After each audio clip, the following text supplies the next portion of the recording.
dismiss history at our peril. Liberty Nation Radio with Mark Angelides. Welcome one and all to Liberty Nation Radio, heard coast to coast on the Radio American Network from our flagship station, the nation's capital, WWRC in Washington, D.C. Liberty Nation Radio is sponsored by LibertyNation.com, where you can access podcasts, breaking news, analysis, and a range of biting and brilliant shows to whet your appetite for freedom and your fondness for the great American Constitution. And welcome to Liberty Nation Radio, heard coast to coast on the Radio American Network. I'm your host, as always, Mark Angelides, and we are joined today by Michele White, Liberty Nation correspondent. Now, Michele, I asked you to come in today because you wrote a fascinating piece regarding Mike Lawler on the pages of LibertyNation.com last week. But I noticed that this week that there's something rather fascinating happening with the New York U.S. representatives. And I'd really like to get your take on this, because what we've seen is we've had Hakeem Jeffries, minority leader in the House, a New York representative, and he's been saying regarding the illegal immigration debate, he's been saying that what we need to do is reel back on ICE enforcement. Of course, he's been saying this is right. the party line. But what he's not saying is let's provide amnesty, let's provide pathways. Right. Just saying that this enforcement needs to be reined in. And then on the flip side of the coin, and this is why it's so fascinating, you've got Representative Mike Lawler, Republican from New York City, and he's saying there's 25 million illegal immigrants in the country, or undocumented as he now calls them, which is fascinating, by the way, in itself, isn't it? Because for pretty much all my adult life, the figure's been, it's 11 million. It's 11 million. And nobody's willing to change that. And now all of a sudden, it's like, yeah, it's 25 million. But what happened, right? Well, how did the numbers jump here? Well, I think we know how the numbers jumped here. But now what he's saying is that we need to provide a pathway. And he's saying it's not an amnesty, but a pathway, a legal pathway, so they can, the illegal immigrants, they can work, they can pay taxes. And he makes the point of saying, without recourse to public benefits. But an amnesty is an amnesty by any other name that would smell as sweet or as rotten, right? Because essentially what they're saying is 25 million people, they crossed the border illegally or overstayed or however they got into the country, breaking the country's laws. Let's let them stay. And so it seems to me that the positions are essentially reversed here from Republican to Democrat in the traditional sense, aren't they? Right. That is fascinating. Right. Because he's going one step further. They've almost switched sides, but they cannot have committed a crime. He did make that clear, sure. Other than the crime of coming into the country illegally. And he was on the Will Cain show last week, and he argued with Will Cain about how it's not amnesty. But as you said, amnesty by any other name is amnesty. Yeah, it's quite fascinating, I think, because I wonder if it weren't the midterms this year, because of course during a presidential year, what you have is everybody pretty much follows the party line. So the Democrats are no human being is illegal, or a lot of the Democrats in elected office are no human being is illegal. These people, they're just trying to live their lives. They've come here for a better life, which is a valid position to take. But they follow that line during a presidential election. And Mike Lawler was fully supported. It's not as though he's an anti-Trump Republican. Right. So he was on board with Donald Trump's message. We got to deport them all, right? That was his message. But now that it's not a presidential election, now it's all about their own careers. On the line. Now, of course, I'm almost certain that I can't see how Hakeem Jeffries loses his seat this time around.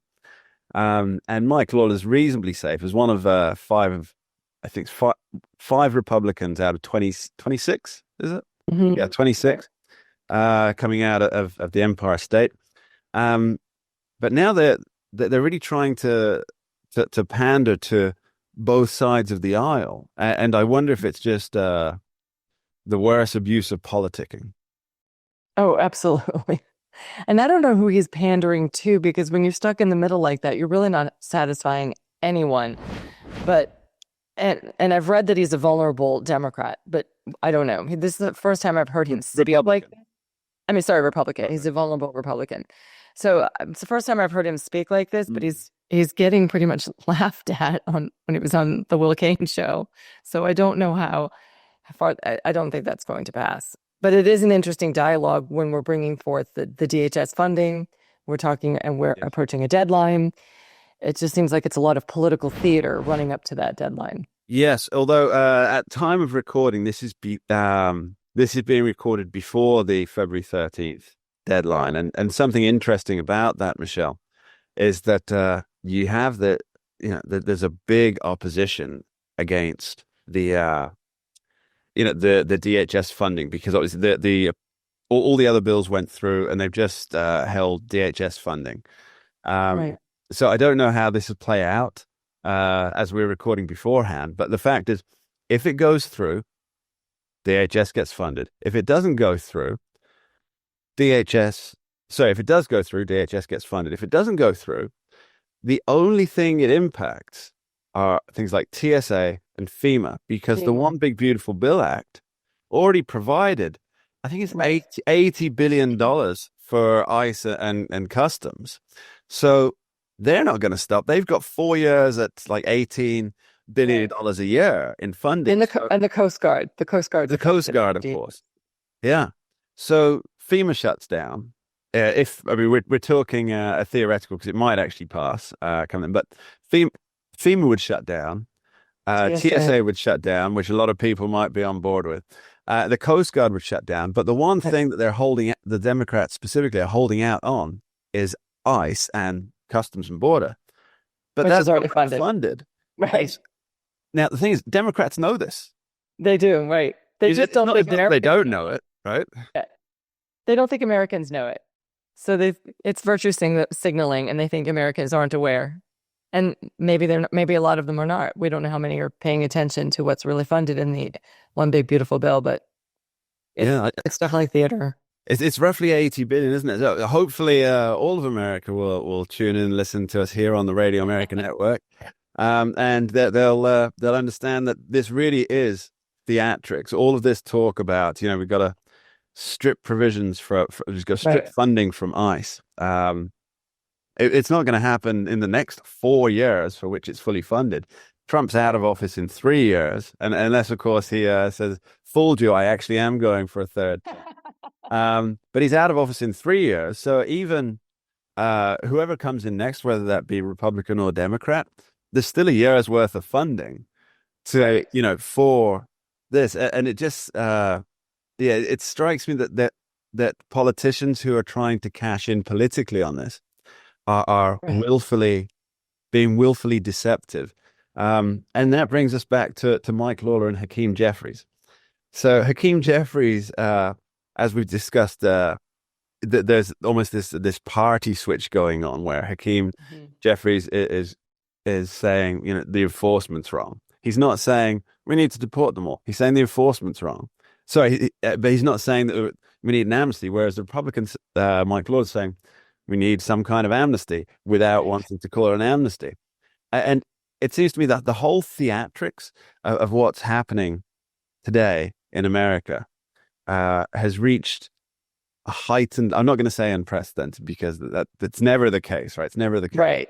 But it's reached a very particular level of pearl clutching hysteria. Is there a way back?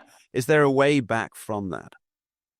Well, there are some reasonable Republicans who are agreeing with the Democrats about some changes to ICE enforcement, such as a body camera, which would protect both. I've heard lawmakers say, though, they were in support of the body camera for ICE agents. That would protect both of the agent and the illegal alien that's being arrested, so that no one's falsely accused, and everything's recorded. They're not in favor of the masks because these agents are being doxxed and their families are put in danger. So, and I think they have a lot of support for that, but they are moving toward the middle and saying, we're with you on the body cameras. They're drawing down troops or ICE agents in Minnesota. So Republicans are making the move toward the Democrats. It doesn't seem that they're moving toward the Republicans. And then you have the outliers like Mike Lawler. Yeah. Yeah. Oh, of course, on the other side, you've got people like John Fetterman, Senator John Fetterman. Right. Yeah. It's interesting. So just to wrap this up, it's interesting. The body cams on law enforcement gained a lot of prominence just after George Floyd, and I think the people who were pushing it thought that this would show just how badly the police force is treating people. But we've seen case after case of screaming people with knives coming at them on the body camera. And it's really been a major backfire, I think, in terms of publicity, in terms of officer safety and citizen safety. More importantly, I think it's been quite the boon. But yes, we shall just see how far these theatrics go. Michele White, thanks ever so much for joining us today. Thanks for having me. We dismiss history at our peril. Liberty Nation Radio with Mark Angelides.